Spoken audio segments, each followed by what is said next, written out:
¿Qué personaje considera usted relevante para la historia de la matemática y por qué?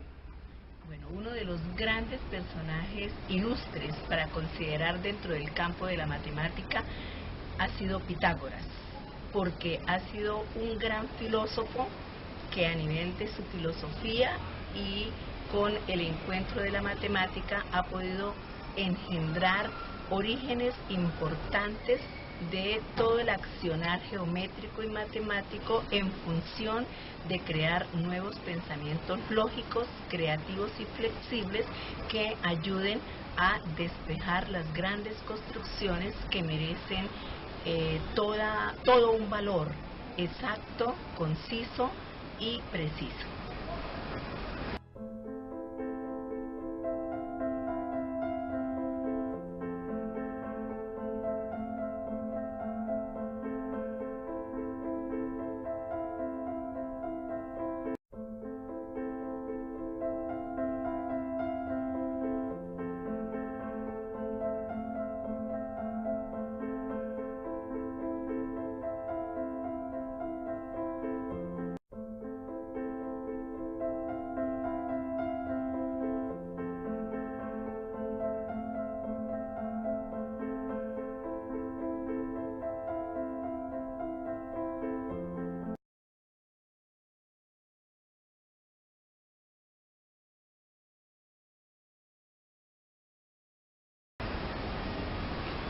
¿Qué contexto histórico vivía este personaje? Este personaje fue uno de los más apetecidos porque valoraba el contexto natural, geográfico y real, y de la realidad de su contexto específico, de su campo de acción, pudo desplegar hacia todos los demás contextos la factibilidad de emplear la matemática hasta nuestros tiempos. ¿Qué requisitos considera necesarios para el nacimiento de una genialidad igual en la actualidad?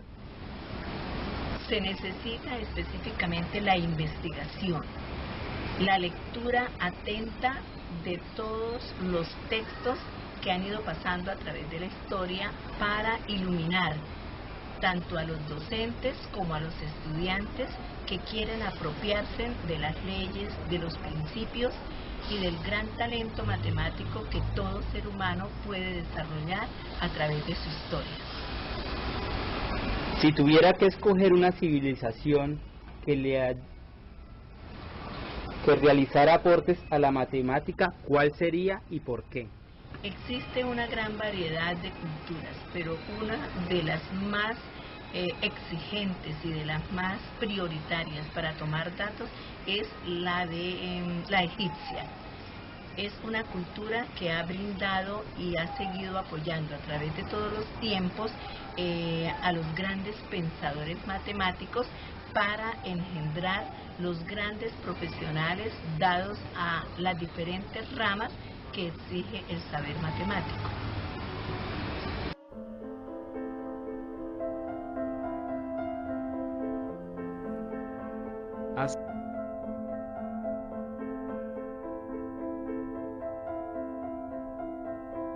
¿Qué necesidades intentaban cubrir cuando llegaron a estos descubrimientos?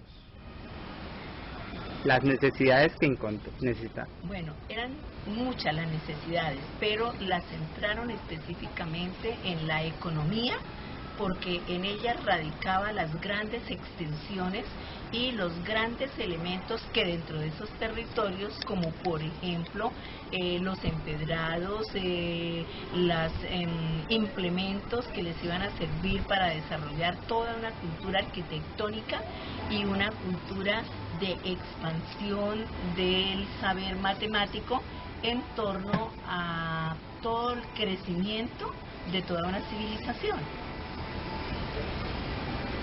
¿Cómo funcionaba esta comunidad para crear estos aportes?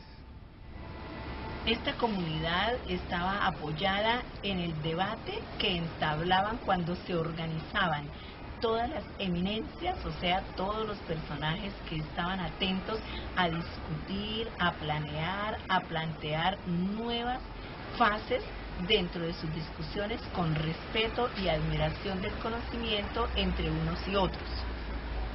¿Cuáles fueron los aportes de esta cultura a la humanidad? Han sido grandes los aportes, especialmente en el campo de la arquitectura, en el campo de la agricultura, en el campo de la ingeniería. En la mayoría de las ingenierías se requiere específicamente el saber matemático para poder atender las necesidades que presenta la profesión en cada uno de los campos. ¿Cómo gestar en las nuevas generaciones la necesidad de aplicar el conocimiento matemático y geométrico apoyado en la cultura egipcia? Es de gran importancia para el docente y para los estudiantes de esta época retomar la cultura egipcia, porque ellos han sido el ejemplo cumbre en la arquitectura relacionada con los grandes templos, con las grandes catedrales, con los grandes museos, en donde se torna a admirar los grandes capiteles, los arcos y todo el ingenio arquitectónico, sobre todo de las partes elevadas de estos claustros que han sido admirados y siguen siendo admirados por la humanidad. Muchas gracias. Con mucho gusto.